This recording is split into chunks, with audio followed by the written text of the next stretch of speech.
La vida también es un poco como un partido de baloncesto, que hay unos árbitros, que hay unas normas, que hay un entrenador, que tienes que hacer a veces cosas que no te gustan, que también es bueno hacer cosas que nadie quiere hacer, a lo mejor, ¿no?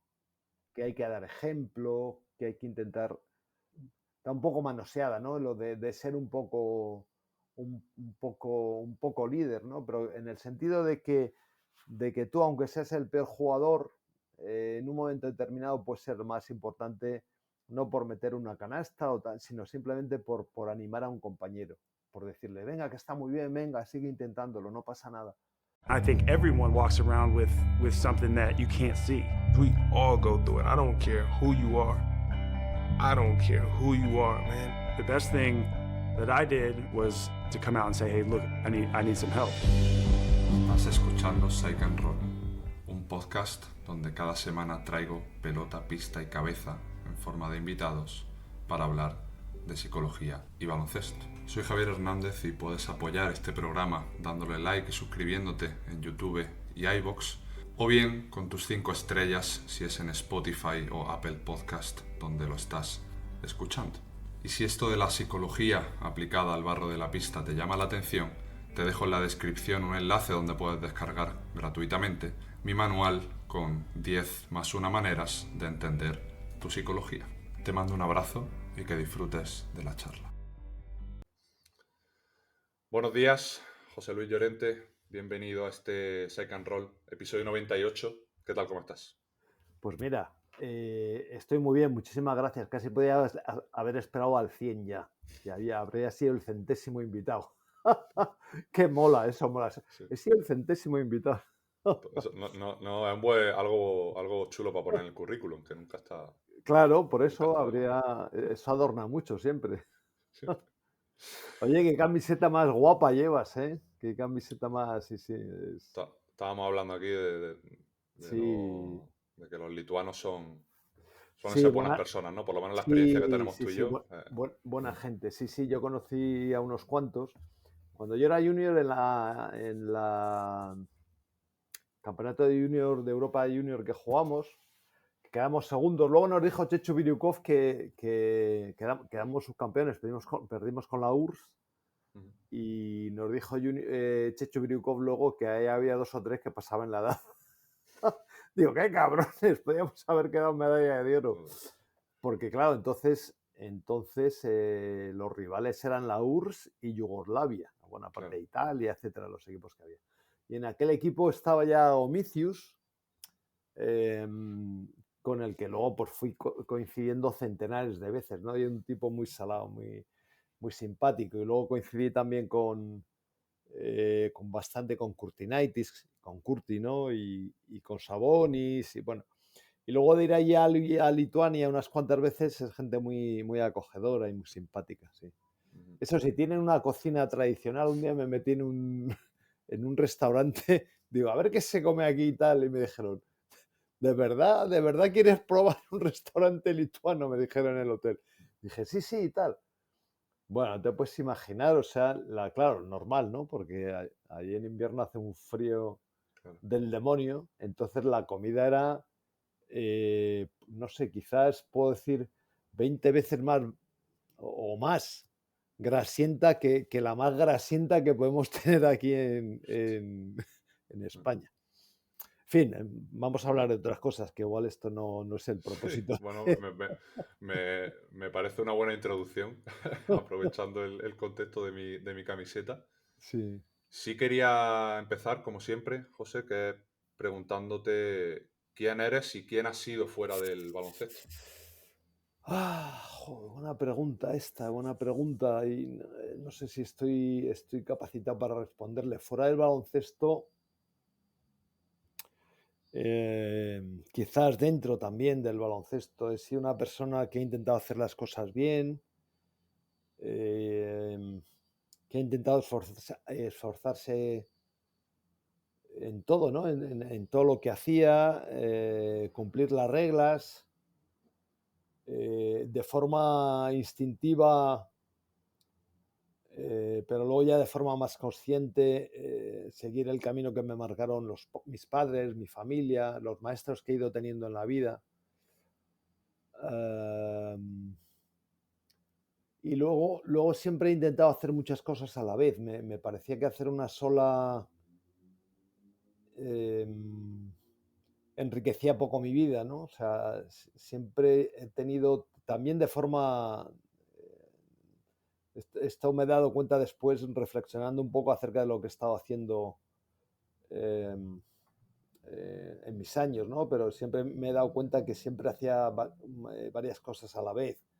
O sea, cuando estudiaba en el colegio y ya entraba a baloncesto, pues hacía cursos de mecanografía y de redacción y no sé qué. Y luego cuando jugaba, pues estudiaba Derecho. Cuando terminé Derecho empecé a colaborar con medios de comunicación y luego con el sindicato. Y luego, no sé, siempre, hasta el día de hoy, en el que soy un autónomo impulsivo, digamos.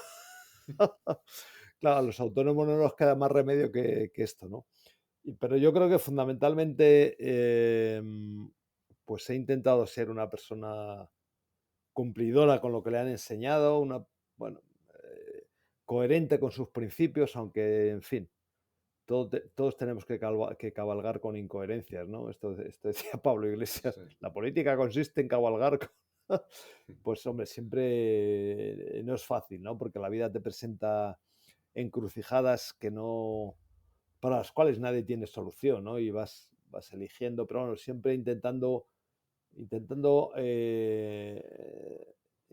elegir el camino bueno. Mira, Juan Carlos Arteche, que fue jugador de fútbol, yo tuve la fortuna de conocerlo, y además es cántabro y nació en el pueblo de al lado de donde nació mi madre. Él murió de cáncer y cuando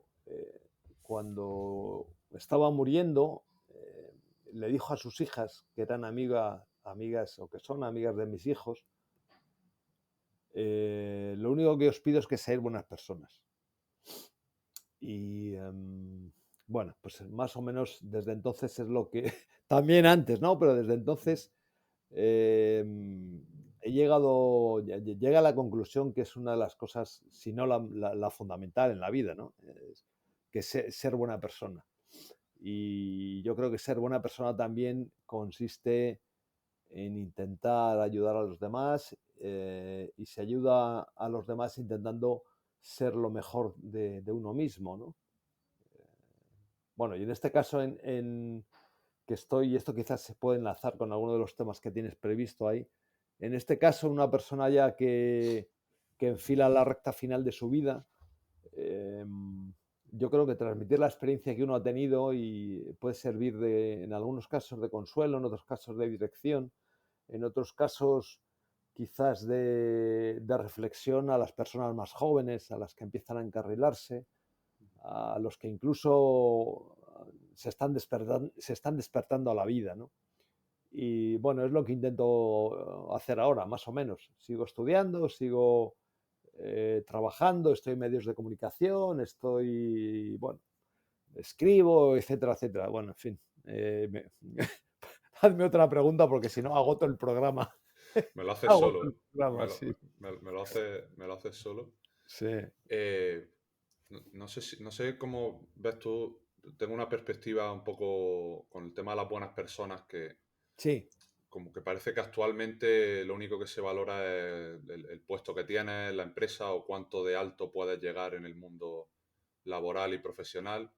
Y esto creo que pone en riesgo el tomar muchas decisiones que realmente no son por convicción, sino por lo que supuestamente tengo que hacer para alcanzar ciertas cotas, ¿no? Entonces creo que ahí se rompen a veces esos valores que acaban por bueno, un poco desarraigarnos de esas raíces que, como tú decías, pues las bases deberían estar sentadas sobre por lo menos, convivir en condiciones con los que nos rodean y luego a partir de ahí ya iremos viendo. Obviamente tú dices que has tomado muchas decisiones sin saber hacia dónde te iban a llevar, pero que en ese momento tú notabas que era lo que tenías que hacer, ¿no? Y luego a posteriori pues sí se evalúan, ¿no?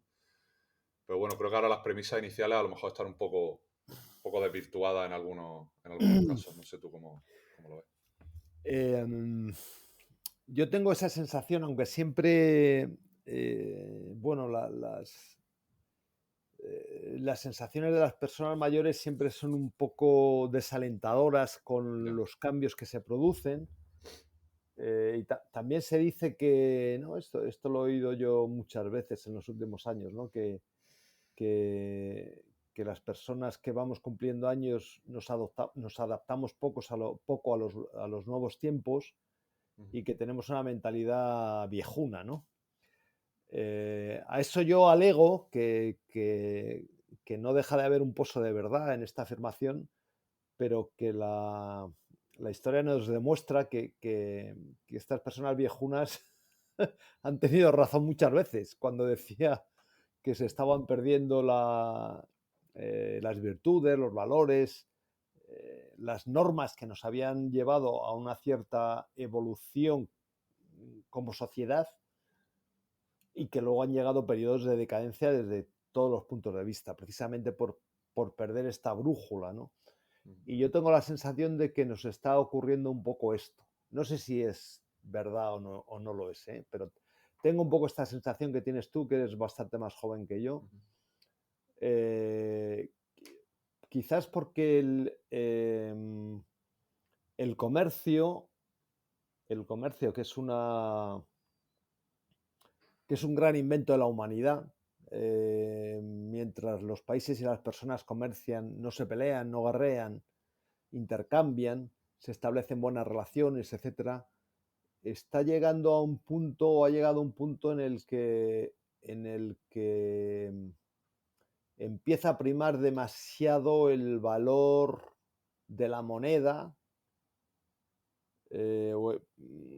Me corrijo, empieza a primar más el precio que el valor de las cosas, ¿eh?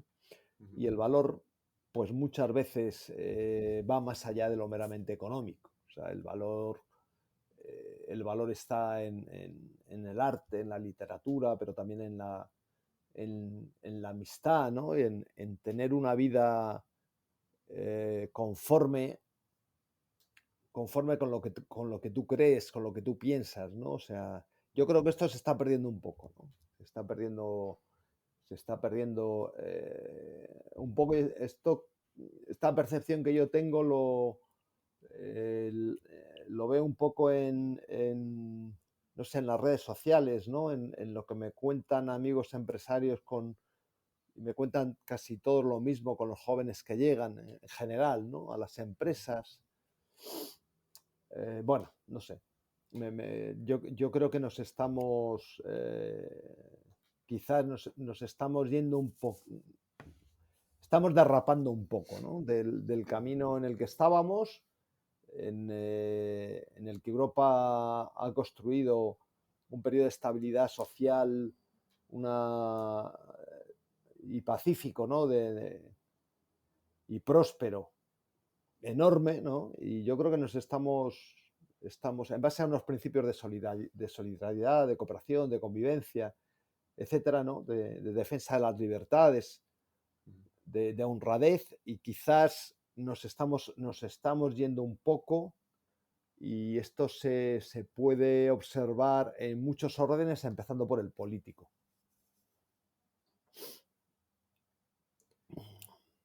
El tema de la escritura, José, Sí.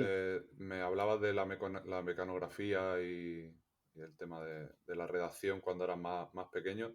¿Eso te llegó por azar o ya tenías un interés un poco en ese arte que es la literatura? Como todo es culpa de mi padre. O sea, mi padre le gustaba mucho leer. Fue una persona que no pudo estudiar, bueno, hizo el bachillerato porque, bueno, en la posguerra era de una familia trabajadora muy normal y enseguida se tuvo que poner a trabajar, pero siempre tuvo un gran interés por la cultura y siempre me inculcó el gusto por leer. De hecho, fíjate, yo empecé a leer Julio Verne prontísimo. O sea, con 6-7 años mis novelas de cabecera eran Julio Verne, ¿no? Luego tuve una regresión hacia Asterix y tal. Pero yo recuerdo haberme leído, yo qué sé, las grandes novelas de Julio Verne con 7-8 años, incluso algunas más desconocidas, o sea, quiero decir, las más conocidas, La Vuelta al Mundo en 80 días, 5 semanas en globo, todas estas. Y luego algunas más desconocidas de nombres como Héctor Servadac, El País de las Pieles y tal, pues muy, muy jovencito, ¿no? Y en el colegio siempre me gustó escribir y cuando yo estudiaba había, esto yo creo que ha desaparecido, había una cosa que se llamaba redacción. Y entonces, pues casi todas las semanas tenías que escribir pues como una pequeña historieta de cosas que te pasaban o que te inventabas y tal. Y historia de una gota de agua, ¿no? Y entonces pues ahí inventabas lo que le podía pasar a una gota de agua y tal, o de una moneda y tal, una peseta y tal. Y yo soy una peseta que no sé qué. Bueno, el caso es que siempre me gustó escribir, luego estudié Derecho, que es una, bueno, pues es una carrera en la cual pues en los exámenes tienes que expresar las ideas que tienes en la cabeza con una cierta rectitud, ¿no? Con una cierta exactitud, además, porque en el derecho el significado de cada palabra es solo. Y bueno, pues todo esto, o sea, por un lado la literatura, o por otro lado el derecho, y luego que tuve que escribir mucho también en mi época en la asociación de jugadores, pues necesariamente cuando dejé, siempre había querido escribir un libro, cuando dejé la asociación pues tuve el tiempo necesario para hacerlo, aunque me parecía imposible. De hecho, fue gracias al empujón de un amigo. Esto también es una cosa interesante en la vida, rodearte de personas, de buenas personas y sobre todo de personas que son mucho mejores que tú. Total. Que las ves y dices, joder, este tío es mucho más listo que yo. Yo tengo un amigo que se llama Jesús Vega, que es una buena persona, que además ha sido un gran directivo en el Santander, en Inditex. Y entonces me dijo, hombre, tú que escribes bien y tal, pues escribe, que tienes cosas que contar, escribe un libro y tal, ¿no? Y esto lo cuento por si alguien que me escucha quiere escribir un libro, y el proceso que yo tuve. Y dije, ¿pero de qué voy a escribir yo y tal? Dice, nada, piensa un poco y tal, quedamos la semana que viene, nos tomamos un café y tal. Entonces, a mí se me ocurrió escribir un poco acerca de las vocaciones y cómo enfocarlas y tal. Y lo presentamos a las editoriales, pero no lo veían muy claro para publicar algo. Entonces uno de ellos me dijo, pues escribe de motivación, hombre, tú que has sido deportista y tal. Y entonces, bueno, pues digo, pues voy a escribir de motivación, a ver qué... Y entonces, con mi amigo Jesús me dice, venga, haz un índice de tal. Entonces, a la semana siguiente, pues tenía el índice, ¿no? Pues mira, yo creo que por aquí y tal. Dice, pues joder, fenomenal. Dice, venga, quedamos en otra semana. Dice, y escribe, desarrolla un poco esto y tal. Entonces, a la semana siguiente volví y pues con un párrafo más o menos del índice, un párrafo. O sea, en total, pues un par de folios. Y entonces me dice el tío, ya está, si ya tienes el libro, míralo, ahí está el libro. Y digo, pero ¿cómo voy a tener un libro? Si llevo una semana pensando 24 horas y no he podido escribir más que un folio y medio y no se me ocurre más. O sea, esto es todo lo que se me ha ocurrido y tal. Dice, no, hombre, no, empieza y ya verás cómo, ya verás. Y es verdad que cuando empiezas el libro, lo más difícil es la idea, el índice y el primer mes, los primeros 2 meses que no avanzas, que parece que te atascas y tal. Pero bueno, luego le vas dedicando horas y te vas dando cuenta que también es bueno, esto lo dice mucho Pérez Reverte, ¿no? Que es un oficio. Y hay que ponerte, te tienes que marcar un horario, 4 o 5 horas todos los días, pim pam, pim pam, pim pam. Algún día a lo mejor que ves que no, pues bueno, me levanto, me doy una vuelta, vuelvo otra vez y si no, pues que le den por el saco.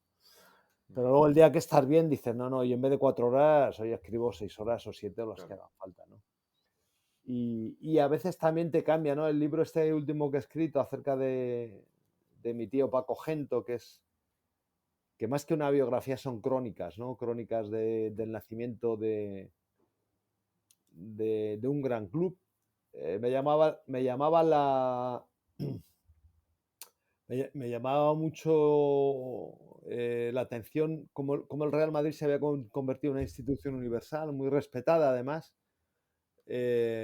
partiendo casi de la nada, porque el club después de la Guerra Civil había desaparecido, no tenía ni estadio, la República había,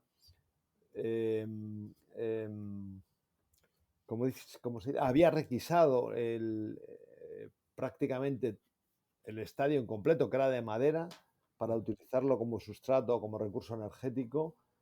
Y vamos, no tenía ni jugadores, la mitad de ellos habían muerto en la guerra, los directivos, muchos republicanos habían huido al extranjero.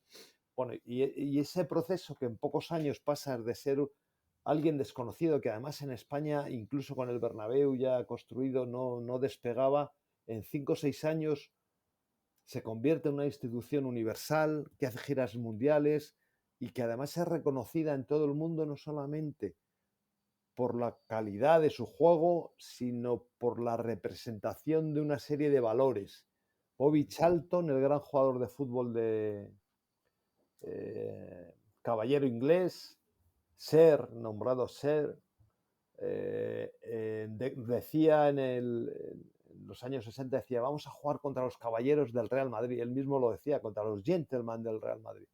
Bueno, todo esto, pues me llamó mucho la atención la historia y quería escribir pues una serie de crónicas acerca de aquellos pioneros, ¿no? O sea, tenían, esa gente tenía el atractivo de los pioneros, de los que empiezan, de que cuando son pequeños y juegan con balones de trapo, que juegan en la calle, que no hay, o sea, es una historia magnífica. Y naturalmente, pues hablar de ellos, pues me obligaba también a hablar un poco de la España de la época, ¿no? A encuadrarlo.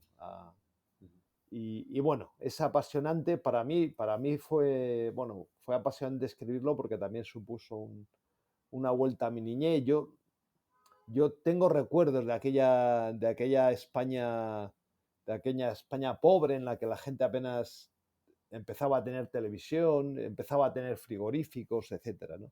Bueno, y también a lo que iba después de esto, a lo que iba es que para este libro sí que me hice un índice, pero luego el propio libro a veces te lleva a otros paisajes, te lleva a otros conceptos, te lleva a otras figuras, ¿no?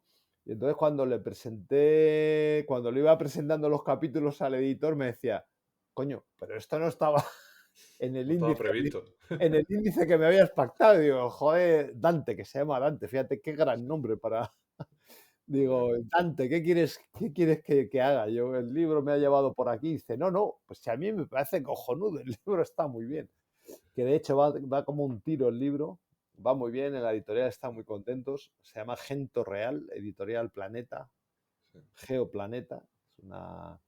Y la gente me da, esta es la felicidad del autor, ¿no? Que te dice, la gente te cuenta lo bien que se lo ha pasado leyendo. Y lo que les ha hecho rememorar a las personas mayores los tiempos que vivieron. Incluso algunas personas, lo lee mucha gente joven también, que me dice, no tenía ni idea de que esto había sido así. Y no tenía ni idea de cómo pues empezaban a desarrollarse entonces los deportistas, ¿no? Así que, bueno, es muy curioso.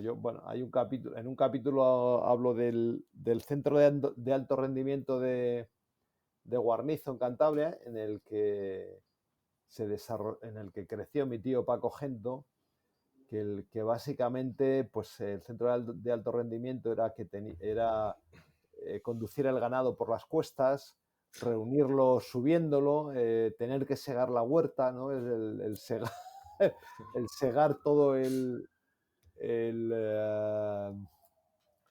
toda la hierba, ¿no? Que es un ejercicio que no veas porque se hace en flexión y gira todo el cuerpo. En ir corriendo al entrenamiento, este era el centro de alto rendimiento. Bueno, como los atletas etíopes o kenianos, ¿no? Que de pequeño van corriendo a la escuela y tal, pues algo parecido. Tú, si ves que yo me enrollo, Javier, tú me paras. Yo estoy fascinado escuchándote, José, así que no tengo ningún tipo de reparo. Te quería preguntar, por curiosidad, ¿el título de ese primer libro lo pusiste antes mientras el diseño de ese índice o fue a posteriori después de haber visto cómo había quedado? No, lo puse cuando llevaba 2 o 3 capítulos, ¿eh? Y entonces yo no sabía muy bien, no tenía ni puñetera idea. Además, esto de los títulos, hay gente que tiene muchísima facilidad. De hecho, el segundo libro que escribí, que se llama Vitamina X, que lo escribí con mi amigo, el que he citado antes, Jesús Vega. Bueno, esto lo digo porque ellos lo han dicho públicamente y porque fue así, ¿no? O sea, el libro es escritura mía. Además, esto cualquiera que lo lee el libro dice, coño, esto lo has escrito tú. Pero la idea del libro fue conjunta, de Jesús y mía, ¿no? Y él supervisaba lo que yo iba escribiendo y corregía algunas cosas y tal. Y luego en el libro también aparece Pilar Jericó, que es una persona que se dedica a los recursos humanos, también muy brillante, y que en lo que nos ayudó, bueno, aparece en el libro porque es amiga nuestra y justo en aquella época quedábamos a comer cada 15 días o así. Y ella no quería aparecer en el libro, pero venga, échanos una mano y tal, y ponnos los títulos. Y Pilar tiene una intuición y una facilidad para poner muchas cosas, o sea, para poner los títulos que a mí me sorprende. Entonces, yo a veces acierto mucho y me queda un título muy redondo, pero no sabía cómo titularme el nombre. Entonces se me ocurrió que en los grandes momentos en deporte, en el que la motivación fluye, son las remontadas, ¿no? Entonces, por eso se me ocurrió poner espíritu de remontada, ¿no? Porque en la vida nos pasan estas cosas también, ¿no? Y cuando tenemos que sacar la motivación, sobre todo a flotes, es en los momentos que tenemos que remontar, que ocurre casi diariamente, porque casi diariamente tenemos cosas que se nos tuercen un poquito y que tenemos que implementar ese espíritu. Y ahora te voy a contar, tú que eres amigo de Sergio, de mi hijo, o bueno, por lo menos que hablas con él con cierta frecuencia, el título del libro de Gento es de Sergio. El libro se llama Gento Real. Entonces me manda, así como sois los jóvenes ahora, me manda un WhatsApp sin decirme, papá, ¿qué tal? Buenos días, ¿cómo estás? Y tal, me dice el WhatsApp, me dice, el título se tiene que llamar, el libro se tiene que llamar Gento Real. Y entonces digo, me cago en la puta, qué cabrón. Con perdón, ¿eh? Digo, pues claro, Gento Real, porque yo voy a hablar de facetas de Gento que no puede hablar nadie, porque yo soy su sobrino. De hecho, en el libro cuento alguna anécdota familiar que es para troncharse. Real, porque jugó en el Real Madrid. Y luego hay una tercera derivada que la tengo que contar, porque claro, la gente no la sabe, que la mujer de Paco, ahora la viuda, se llama Mariluz Real. Así que los hijos de Paco se llaman Gento Real. Mis primos se llaman Paco Gento Real y Julio Gento Real. Así que el triple, digo, coño, este es un triple, Sergio. Esto es uno de tus mejores triples. Sí. Qué bueno. Y sí, y lo cuento además con orgullo de padre, claro, naturalmente. Hombre, esto claro. me da un poco pie a presumir de mi hijo, claro. Sí, totalmente. Tú dices, te escucho alguna vez, José, decir que te has pasado toda la vida remontando, ¿no? Sí. Creo que se asocia bastante bien al espíritu que transmitiste en ese. Sí, en general casi todo el mundo, o sea, la vida es una remontada sucesiva, ¿no?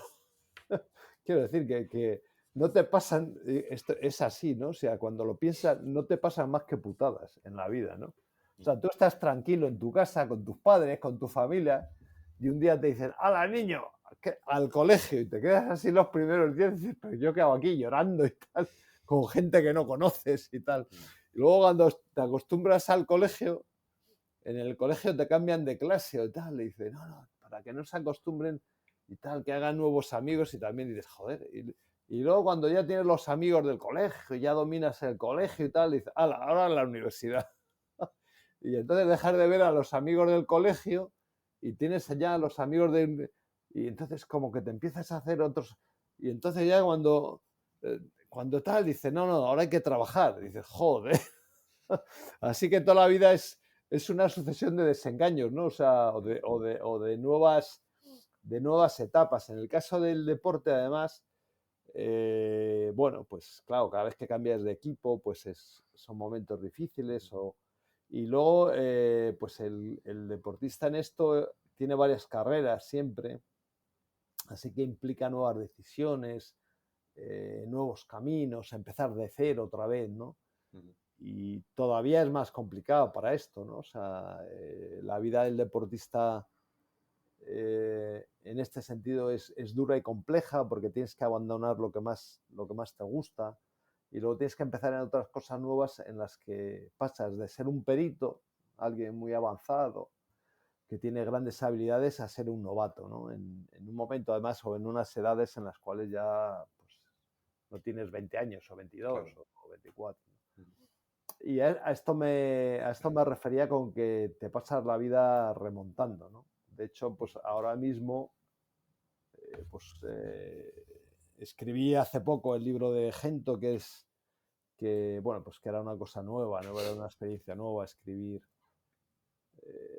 un poco de historia y de historia de la familia y ahora pues tengo una sección con Rafa Latorre ahora en Onda Cero, en La Brújula, que esto tampoco lo había tenido nunca, ¿no? Porque había estado en programas, pero bueno, más o menos así como para hablar de cosas generales, como para hacer comentarios de deporte, de baloncesto, de sociedad o de tal, pero bueno, tener una sección para hablar de un tema y tal, por ejemplo, he hablado de algún asunto de deporte y otros que no tenían que ver tanto que no tenían nada que ver con deporte, ¿no? Uno de ellos hablé de esto que hemos comentado hace unos minutos, de si no nos estamos derrapando, desviando de los principios que han construido una gran Europa, ¿no? Que ahora además nos damos cuenta que está en peligro, ¿no? Con lo que está pasando con Trump y Putin y tal, todas estas cosas. Ahora de repente dices, coño, cuidado, que aquí ahora estamos dando mucho valor a lo que tenemos. Desde este punto de vista, lo que está ocurriendo está bien. Nos está abriendo un poco los ojos. ¿Cómo fuiste construyendo tu mentalidad en tu época de jugador, José? Porque está claro que ahora, bueno, todo ha evolucionado, todo se ha desarrollado. Ahora, bueno, lo que es el hablar sobre emociones, sobre tus propios pensamientos, el no tener reparo en expresarnos, pues creo que es algo de los deportistas de esta nueva generación, ¿no? Y más de una vez he hablado con deportistas, con jugadores de tu época, pues tuve el placer de hablar con Margal, por ejemplo, con Beirán.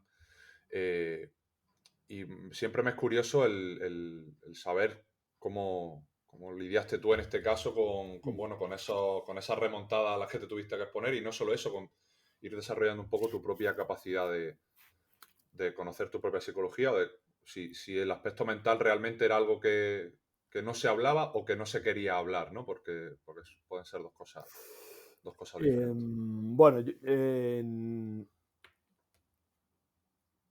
a ver, cuando yo era niño, cuando empecé, bueno, digamos ya cuando era joven, más que todavía vivíamos en una sociedad en la cual la prudencia o la reserva o la intimidad estaban muy protegidas, ¿no? Se imponía, ¿no? La reserva un poco por pudor y otro poco por respeto a los demás también, ¿no? En el caso que me estás preguntando concreto, que entiendo que me estás preguntando por cómo se fue construyendo mi mentalidad, que es algo que no tenía pensado, pero lo voy...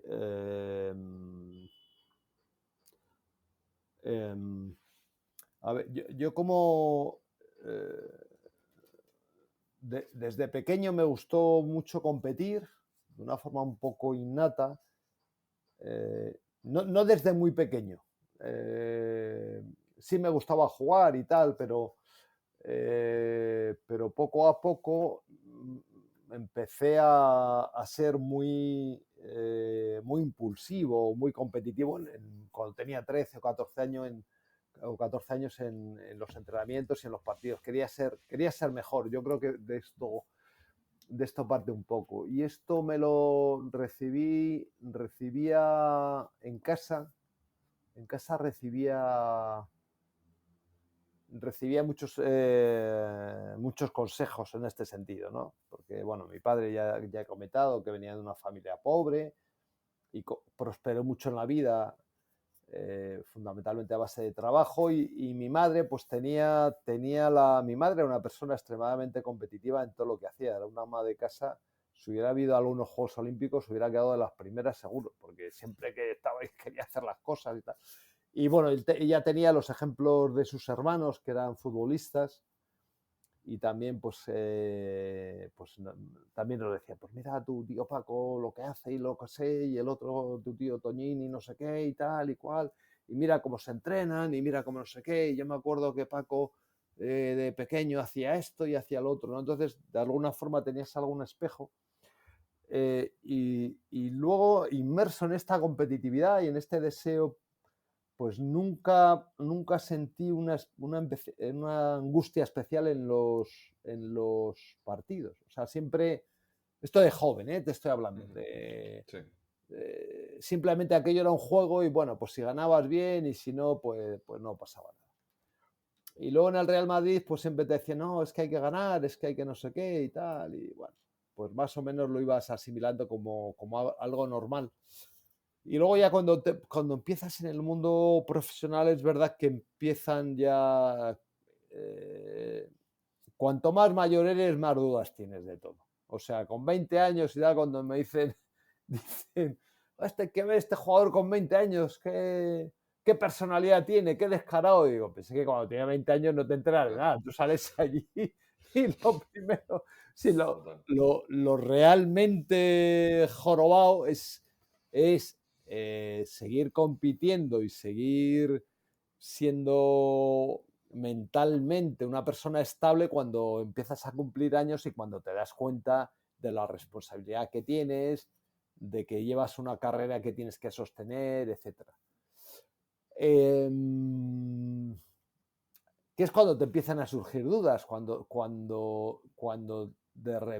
también empiezas a fallar. O sea, porque hasta hay momentos en los que tú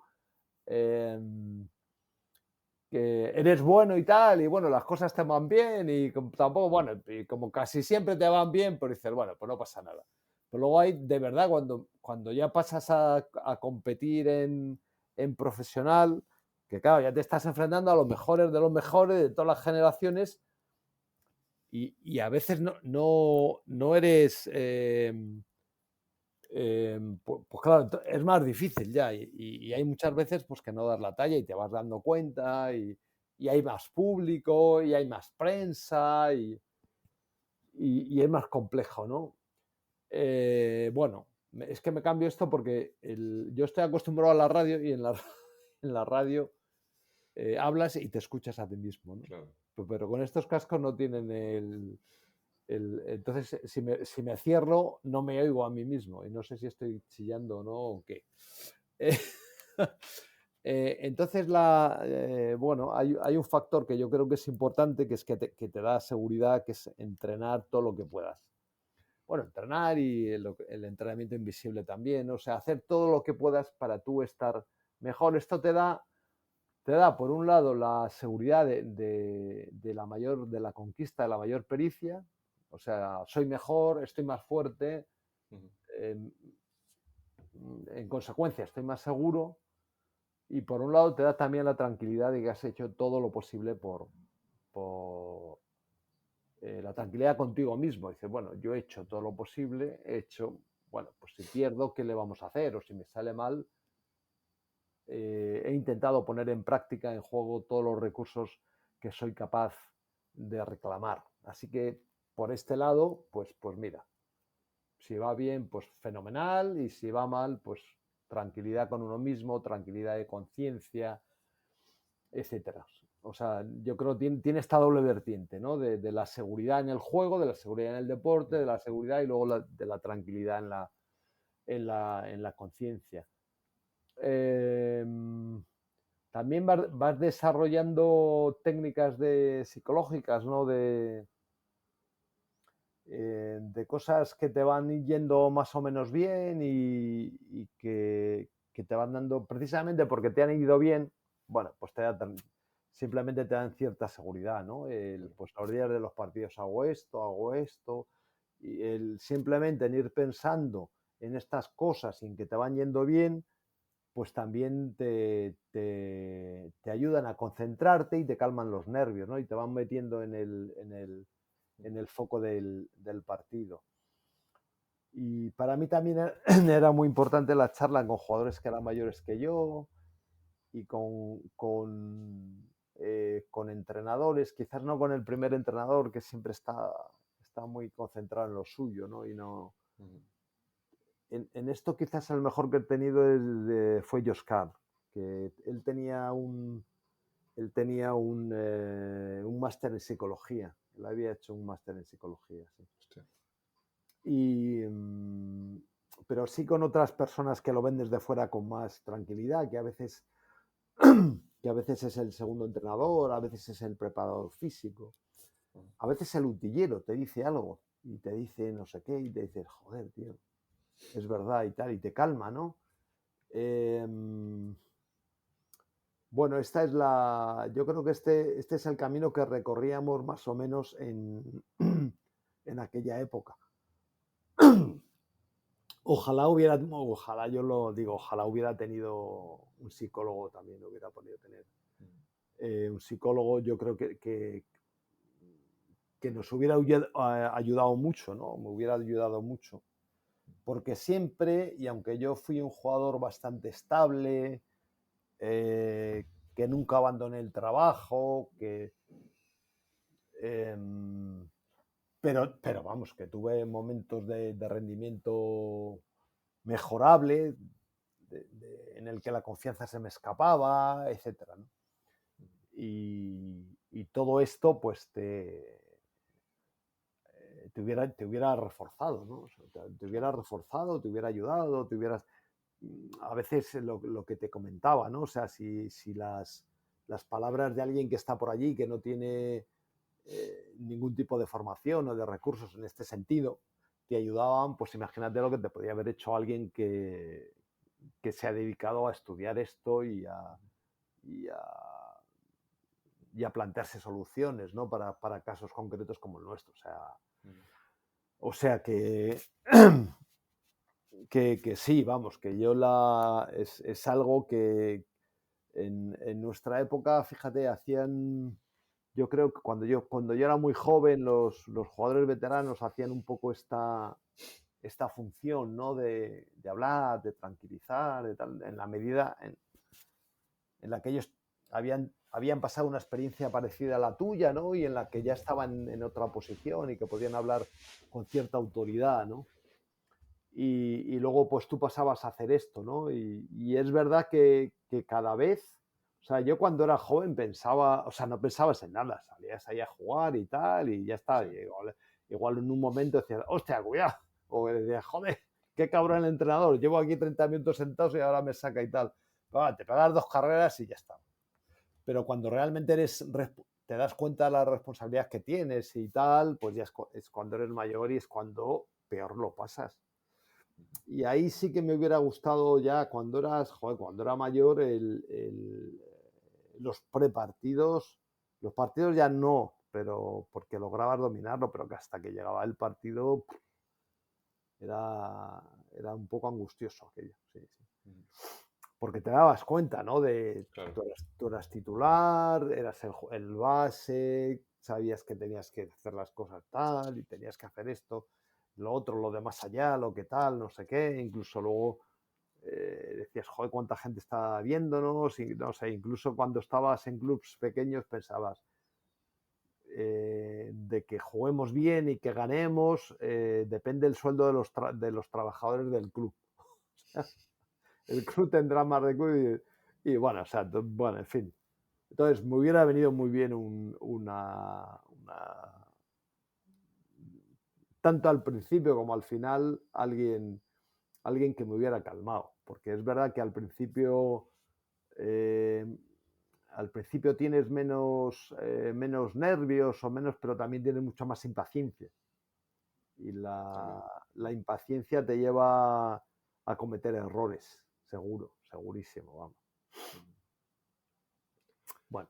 Luego, cuando fuiste el veterano de los veteranos, aunque siguieras teniendo esas dudas y esos miedos, ¿qué buscabas aportar o qué mirabas por aportar a esos que venían detrás, siguiendo un poco la experiencia que habías tenido tú desde esa perspectiva de aquellos que sí tomaban un poco más las riendas Sí, comunicativas? vamos a ver,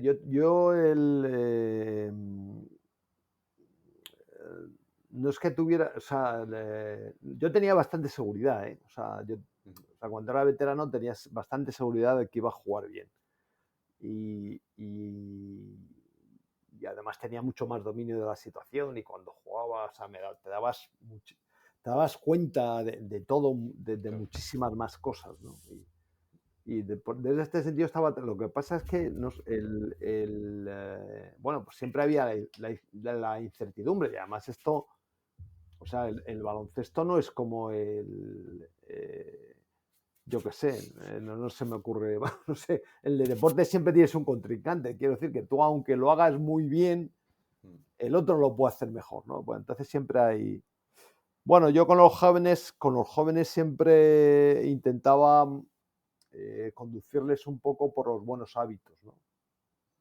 Por los buenos hábitos, pues mira, tienes que intentar hacer esto, tienes que hacer así, asado, tal, entrenar, descansar, cuando tienes que comer esto, tienes que no sé qué, en los partidos céntrate en esto, no metas tantos mates en la rueda, que al final metes 15 mates en la rueda y no, bueno, mete 2 o 3 mates y ya está, y luego puedes aprovechar pues para tirar o tirar tal, y si salían a jugar, pues siempre les echas una mano, ¿no? Y dices, venga, no pasa nada, tranquilo, ya está, haz esto, fíjate más en lo otro, tal. O sea, siempre tienes que estar siempre pendiente de ellos, porque te das cuenta de que van cometiendo muchos errores y parecidos a los que cometías tú también, ¿no? Y bueno, yo creo que el papel este es fundamental. Además, si tú eres una persona que das ejemplo, la confianza que tienen en ti los jóvenes es muy superior.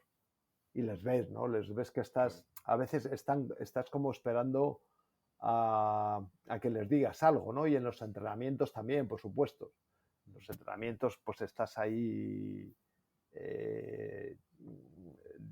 yo qué sé, termina un poco la jugada y dice, ahí presionas, ahí tenías que haber presionado el balón, o ahí tenías que haber soltado tal, o vete a bloquear, o vete no sé qué. Yo termina el entrenamiento y le decías, pues oye, la 4 arriba, que no te la sabes, tío. O tranquilo, joder, tranquilo, respira, que no pasa nada, que hay veces que ¿no? Así que, bueno, un poco esa es la función del veterano, con los jóvenes. ¿Y qué les dices ahora a esos niños que van a vuestro campus en verano? ¿Qué les intentas transmitir más allá del conocimiento baloncestístico? Pues mira, yo sobre todo lo que les digo es que disfruten de jugar al baloncesto. O sea, que disfruten. Que aprovechen que el baloncesto es un juego extraordinario, divertidísimo, que se lo pasen bien, que sean buenos compañeros, y que poco a poco se darán cuenta de que lo que han ido aprendiendo en el baloncesto les servirá, que la vida también es un poco como un partido de baloncesto, que hay unos árbitros, que hay unas normas, que hay un entrenador, que tienes que hacer a veces cosas que no te gustan, que también es bueno hacer cosas que nadie quiere hacer, a lo mejor, ¿no? Que hay que dar ejemplo, que hay que intentar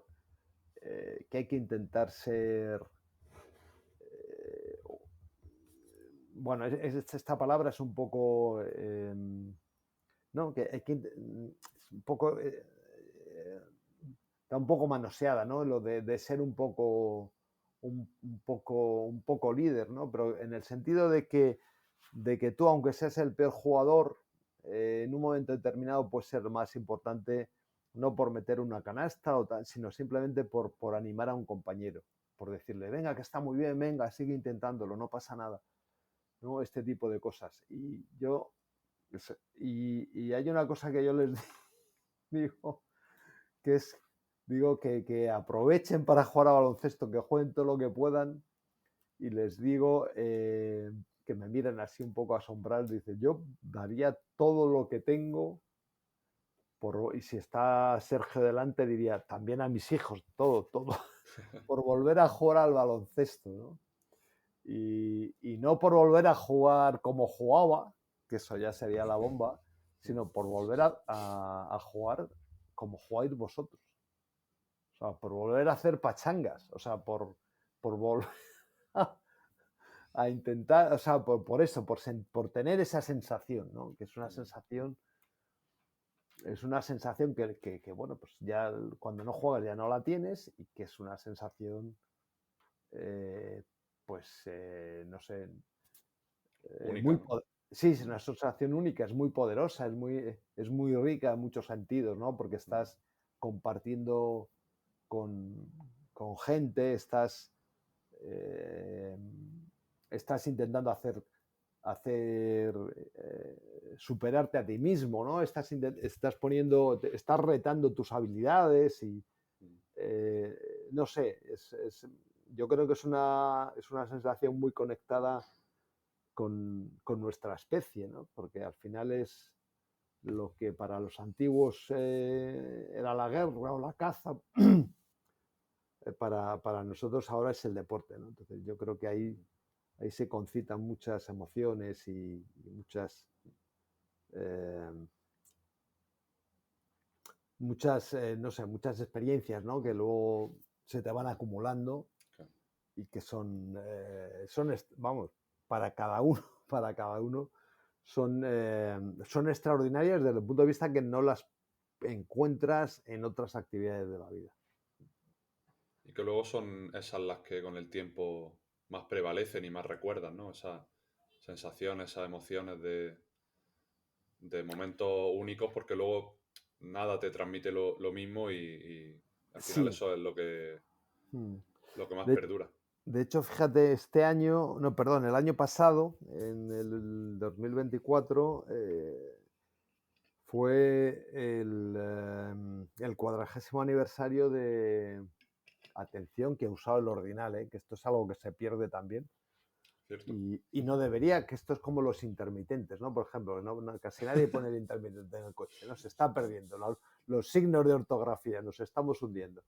El ordinal, el 40º, es el 40º aniversario de la medalla nuestra de Los Ángeles. Por un lado ha sido, bueno, desde cualquier punto de vista, menos desde el que estamos ya hechos unas cataplasmas ya, ha sido muy, muy emocionante, porque nos hemos visto muchas veces precisamente porque nos han dado muchos homenajes de reconocimiento. Desde la Federación Española de Baloncesto hasta el Ayuntamiento de Zaragoza, hasta el propio Gobierno de España, ¿no? Estuvimos en la Moncloa ahí con don Pedro. Y con don Pedro y los 300 asesores que tiene ahí alrededor. Que había mucha gente allí. Bueno, en fin. Y es curioso, a pesar de que nos vemos con relativa frecuencia, o sea, quiero decir que casi una vez al año, hombre, no todos, pero claro, los que están en Madrid sí nos vemos mucho, pero bueno, los que están en Barcelona de vez en cuando también, ¿no? Bueno, y tenemos un nexo de unión por lo que pasamos juntos tan fuerte, tan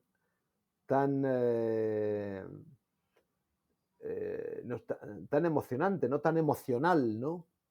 Que es que nos lo pasamos en grande cuando nos vemos, recordando lo que hicimos y lo que hacemos ahora también. O sea, y tenemos, es verdad que los lazos que nos acercan son las experiencias que vivimos hace 40 años y que nos siguen, de alguna forma siguen marcando nuestras vidas y nos siguen marcando cuando nos encontramos. O sea, una cosa, vamos, es sorprendente, ¿no? Es sorprendente lo que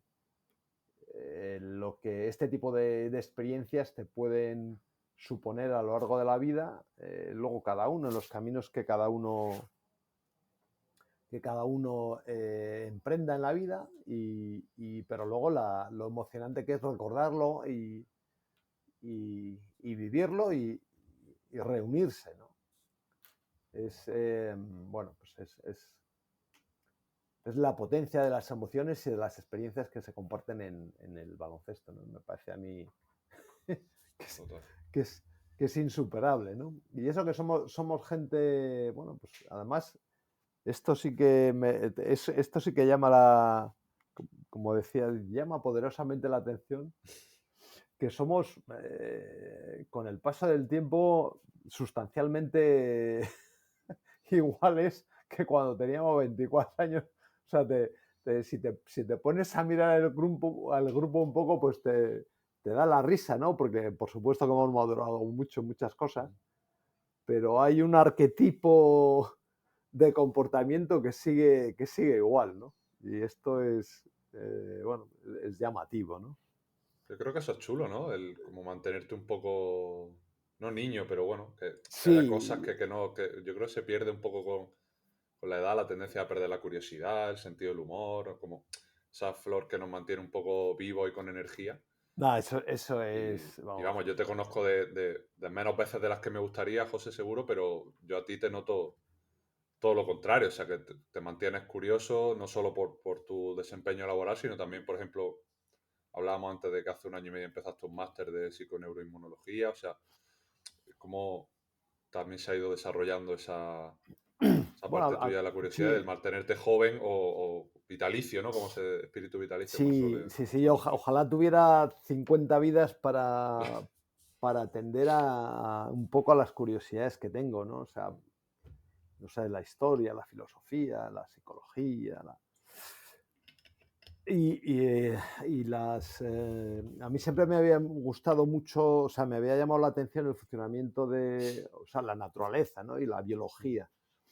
Y de hecho, de pequeño yo decía que quería ser médico, luego abandoné esa vocación incipiente, no sé muy bien por qué, pero el asunto de la salud sí que me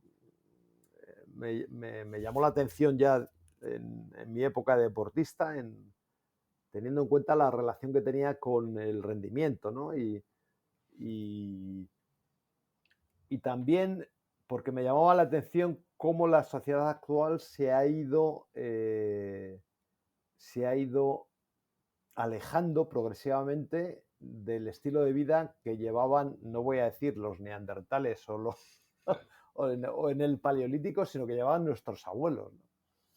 Que vivían en pueblos, que vivían la mayoría con animales, que trabajaban en el campo, que vivían en estado constante con la naturaleza, que tomaban alimentos que ellos mismos cultivaban o de las comarcas cercanas, ¿no? En definitiva, llevaban una vida bastante correspondiente a lo que había sido la evolución del ser humano. Y ahora vivimos una vida completamente diferente, ¿no? Bueno, pues esto que me parecía un poco alarmante, pues estoy viendo que efectivamente tiene su base en el incremento un poco desesperante de las enfermedades que se han llamado a llamar, o se han venido en llamar las enfermedades de la civilización moderna, y cómo en todas ellas está implicada, claro, naturalmente el estilo de vida, y también tiene mucho impacto porque también impacta el estilo de vida en nuestra cabeza, lo que va pasando por nuestra cabeza. De hecho, la primera letra de la PNI, de la psiconeuroinmunología, es la psico.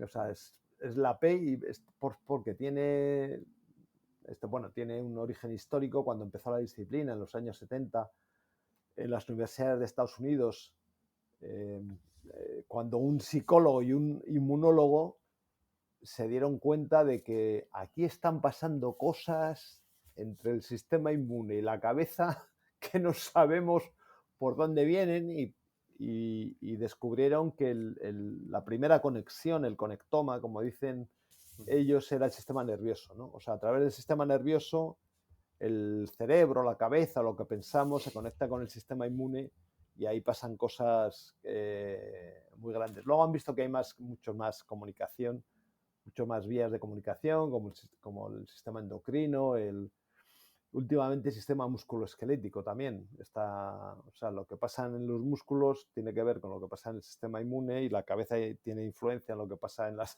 O sea, lo que pasa en la cabeza puede inducir inflamaciones en el resto del cuerpo y todo tipo de situaciones relacionadas con cualquier enfermedad, ¿no? Bueno, no sé si quieres hablar un poquito más de esto. No, te quería preguntar Sí. en qué cosas crees que el estilo de vida ahora nos... O sea, yo creo que a rasgos generales es una pregunta bastante intuitiva, pero ¿qué cosas que estamos dejando de hacer que hacían nuestros Bueno, generaciones anteriores? hay muchas que es, una, por ejemplo, es el movimiento, que es no solamente el hacer deporte, sino el movimiento constante, ¿no? Que es bueno, pues es más o menos cuando vemos un documental de una tribu o pensamos en lo que podía hacer mi abuelo, pues claro, mi abuelo se levantaba, ordeñaba la vaca, no sé qué, miraba lo que había por ahí, luego se iba al trabajo que tenía, luego volvía y mi abuela pues cuidaba a los niños. Entonces, de que las mujeres no trabajaban antes, esto ha sido antes en los pueblos, el hombre se iba a arar el campo, ¿no? O a hacer de agricultor y la mujer se quedaba al cuidado de la huerta pequeña, al cuidado del ganado, etcétera, etcétera, ¿no? Y era una vida de movimiento constante. Ahora llevamos una vida tendente al sedentarismo. Fíjate, tú y yo llevamos aquí ya 1 hora y pico sentados. Esto ya induce vías de inflamación. O sea, ya el cuerpo está diciendo, tío, muévete, que el sistema inmune está diciendo, muévete, que es que ya necesito oxígeno. Bueno, sí.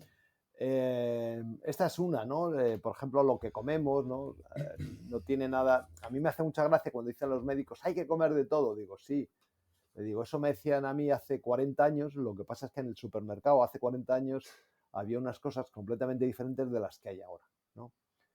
Cada vez hay más procesados y esto, claro, tiene un enorme impacto en el sistema digestivo, y el sistema digestivo está muy conectado con el cerebro también, o sea, y en consecuencia con el sistema inmune. Pues hay una... De hecho, una de las quejas que tienen los agricultores europeos ahora mismo es que las normas que les exigen a ellos en cuanto a pesticidas, fertilizantes, todo esto, son mucho más exigentes que las que vienen de fuera, que cada vez vienen siendo más exigentes en Europa. Bueno, imagínate lo que ha sido hace 10 años, que cada vez en Europa se pueden usar menos fertilizantes y productos de este tipo porque tienen un impacto, las investigaciones demuestran que tienen un impacto notable en la salud. Claro. O sea, si esto es así, bueno, y las siguen teniendo, pero siguen entrando en nuestros mercados, pues productos que están mucho más contaminados. Bueno, en las ciudades el aire está contaminado, nos movemos poco, esto ya lo he comentado, estamos sujetos a mucho tipo de radiaciones que antes no estábamos. O sea, aquí ahora tú y yo nos está el wifi, tenemos el wifi, el nuestro, el del vecino, el de más allá. Bueno, todo este tipo de cosas y muchas más. Bueno, el mundo este tan acelerado en el que vivimos, ¿no? La poca calma, el poco contacto con la naturaleza, etcétera. O sea, hay multitud de factores que se alejan de lo que fue nuestra vida y que, bueno, pues tienen un impacto enorme en la salud, porque no hay que olvidar que nuestro cerebro es muy plástico. Esta es la gran evolución del ser humano. Nuestro cerebro se adapta con cierta rapidez a los cambios, pero en cambio la biología, la fisiología, los sistemas hormonales, etcétera, esto requiere muchas generaciones de adaptación. Entonces, esto impacta en nuestro cuerpo. Por eso tampoco quiero parecer tremendista, pero todas estas enfermedades que hablaba antes, las autoinmunidades, todo lo que tiene que ver con la fatiga crónica, el intestino irritable, los hipertiroidismos, los hipotiroidismos, la esclerosis múltiple, toda la pandemia de Alzheimer, de los Alzheimer, los Parkinson, todo esto tiene mucho que ver, y por supuesto el cáncer, que cada vez se manifiesta, y esto son estadísticas, o sea, esto no lo digo yo, esto dice todas las asociaciones, entre ellas la española de lucha contra el cáncer, el Instituto Estadounidense de Investigaciones Médicas. Se está incrementando el porcentaje de cáncer en la población, y hay más, y que empieza cada vez más joven. Bueno, pues todo esto, pues naturalmente influye pues un estilo de vida tan alejado al que deberíamos llegar. Que tiene que ver pues con una buena alimentación, con mayor tranquilidad, con mayor relajación, con un poquito de meditación, un poquito de contacto con la naturaleza, comer cosas más sanas, alejarnos un poco también de las luces estas, las luces azules estas que tenemos. Me ves a mí con gafas, ¿no? Un poco, aunque tengo la pantalla con el tipo de luz esta que pues que tenemos en los últimos años, que es tan intensa, que no deja bajar el cortisol por las noches. Otra cosa también que en España es particularmente problemática, que es el alejamiento de los biorritmos, ¿no? Nos acostamos muy tarde, cenamos muy tarde, pues no sé qué. Bueno, yo qué sé, antes teníamos siempre el contacto de la tribu, el contacto de piel, el no sé qué, tal, ahora no lo tenemos. Bueno, o sea, hay tantas cosas que se podrían hacer que, bueno, que hay que intentar hacerlas, ¿eh? Es verdad que también no solamente el cerebro, sino que somos una especie que tenemos el mejor sistema inmune de la evolución, y por eso hemos llegado hasta aquí, que somos capaces de vivir en el Polo Norte, en la selva, pero bueno, pues naturalmente todo tiene un límite, y también pues que hay que tener en cuenta pues que la evolución solo contempla que vivamos pues poco más allá de los 50. O sea, esto es la realidad. O sea, esto es de hecho, pues gracias a los avances hemos conseguido eliminar las causas de las que nos han ido o que históricamente nos diezmaban, que eran las grandes infecciones, las grandes pandemias, y gracias a todo eso hemos aumentado mucho la esperanza de vida, ¿no? Pero bueno, es cierto que vivimos cada vez más, pero también es cierto que los años con buena calidad de vida, esta estadística es un poco aterradora, ¿eh? Se reducen, ¿no? Se va reduciendo, ¿no? Dicen que hay que volver a los clásicos, porque ahí está casi todo explicado a efectos de literatura. Pues creo que a efectos vitales también hay que volver un poco a retroceder un poco a nivel de acciones y comportamientos, porque no estamos preparados para todo lo que nos está demandando el estilo de vida actual, y eso es una realidad. En absoluto, sí, hay que volver a los clásicos. A mí me sorprende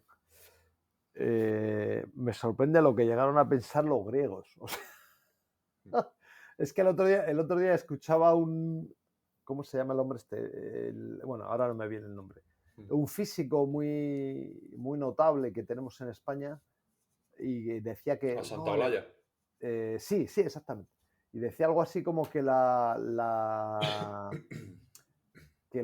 ciencia, bueno, pues había tenido en el siglo XVII ya con Newton y tal, que habían nacido y no sé qué, y digo, pero bueno, vamos a ver, que Pitágoras, a ver cómo hacían los puentes los romanos, y que Pitágoras ya estaba con los teoremas, y que bueno, Antonio Escotado tiene un libro que se llama Hitos del Sentido, y ahí le sorprende al leerlo la enorme intuición de los griegos al pensar, de aquellos filósofos, de aquellos grandes pensadores, al pensar, por ejemplo, Pitágoras, que el universo se movía por fórmulas matemáticas. O sea, ya nos estaba diciendo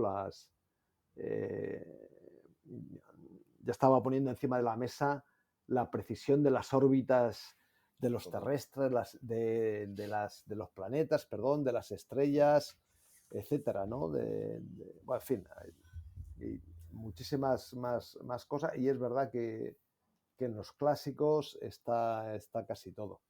Me empiezan a fallar un poco las neuronas, ya llevamos hora y pico aquí, o una hora, ¿no? Si no, más de una hora, sí. Pero bueno, está siendo deliciosa la conversación. Sí. Te iba, bueno, para un poco encaminar el cierre, a dar las gracias por este rato. Al final, como habíamos bien anticipado, pues la conversación ha ido guiándose sola. En gran parte, o en el 99,9% del mérito es tuyo, y se agradece muchísimo. Bueno, a veces que mi trabajo solo se encargue de escuchar, como dicen que los entrenadores con los jugadores, bueno, el mérito es no estropearlo, pues hoy mi mérito ha sido no estropear tu discurso, y agradecerte el tiempo y dejarte el micro abierto para que despida y concluya este episodio 98 de Second Row. Bueno, yo creo que el gran mérito ha sido tuyo, porque has sido el que me has convocado, el que me has planteado los temas, el que de alguna forma ha dirigido esta pequeña perorata que he largado aquí